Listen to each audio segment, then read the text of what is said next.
Hey guys, my name is Danish and welcome back to my channel, and today we are talking about this bad boy, the iPad Pro 12.9, and the latest news that came from Apple just a couple of weeks ago about the new 2021 iPad Pro.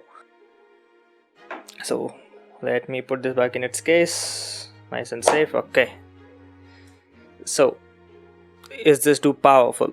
So if you didn't catch the Apple event a few weeks ago, you can go check out my video up here. I'll link it up here and you can go check it out. But the TLDR is they launched a new iPad Pro lineup with the Apple M1 ARM silicon in it. So this is the same M1 chip that was used in the Mac Mini and the MacBook Air and the 13-inch MacBook Pro last year, and it blew its Intel counterparts out of the water, and it was really powerful and can be used to edit 4K and even 8K videos on it. So it was very powerful, and with the advantage of really low thermal output of less than 5 watts or something. And the MacBook Air was fanless and it was really good, and the only advantage the fan gave was higher clock speeds that it could ramp up to and give a bit more performance, and it was really something of a surprise for the x86 lineup of mobile computing. So the ARM chip is really interesting and it is really powerful, but the thing is, unless you have a really niche application for such a powerful device as an iPad and add a keyboard to it and use it on the go instead of a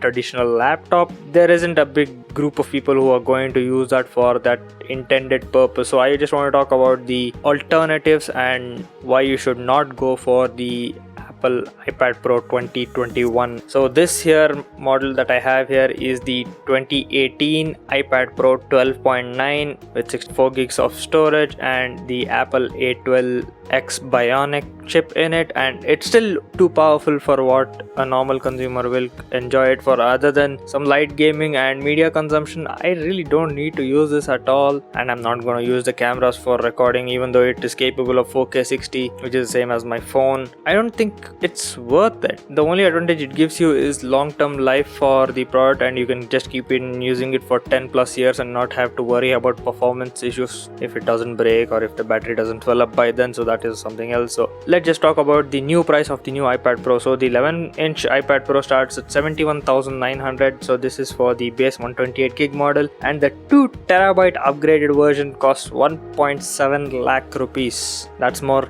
than this bad boy over here. And if you go up to the 12.9 inch, it's even more bonkers. It's 1.99 lakh rupees. So basically 2 lakh rupees for an iPad Pro with 2 terabytes of storage. Again, I spoke about this in the previous video as well. Who needs so much storage on an iPad? So I thought about this topic and I came up with two alternatives that you can go for if you're looking for an iPad in the current lineup. So there are two options. So the Apple iPad 10.2, the regular one, and the iPad Air 10.9. Both are 2020 models, both have Touch ID, but the regular one has a bit of a bezel on the top of the bottom like the traditional iPhones and the old iPads. The new iPad Air looks just like the iPad Pro, has the same pixel density of the iPad Pro, which is 265 ppi. Even the Apple 10.2 also has the same ppi. The 10.2 has the Apple A12, so this is the older version of the A12X in this, and Apple iPad Air has the A14 Bionic. So it's a far newer processor. Both are 2020, both start with iOS 14, so they will be upgraded till the end of its lifespan for a long time. And if you look at the prices of the iPad Air, it starts at 54,000 and goes up to 68,000 for the 256 gig variant. And if you go for the iPad 10.2, the traditional one, it starts at 29,900 and the upgrade 128 storage is 37,990.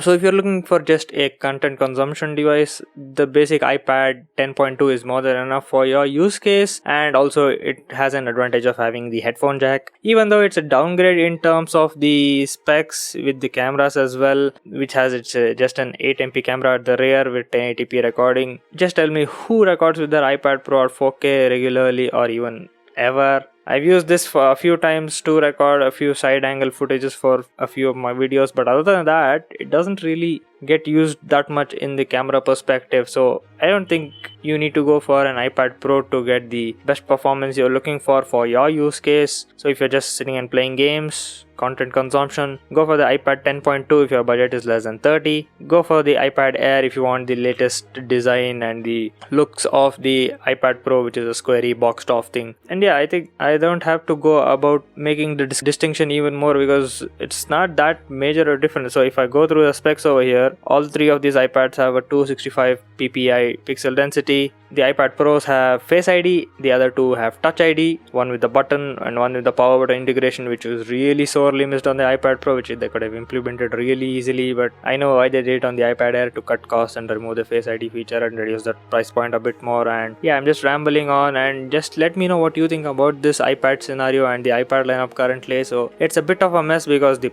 Pro lineup is really niche, but people who have the budget will go for it and not use it to its ultimate potential. And the iPad 10.2 is the best model that you can make do with and enjoy and have the best value for money over there. And the iPad Air is a sort of a middle ground where it's a bit of a premium lineup, but you get the modern design and the modern cameras with 4K recording facility and quad speakers and the flat look of the iPad that is right here, the modern design of the new iMac as well, which yeah, don't get me started on that. I guess that's it for this video. If you like this video, give this video a like, get subscribed to my channel for more of my content, and ring the bell icon to receive notifications. Comment down below what you think of these iPads and which one would you go for your budget. And as always, stay home, stay safe.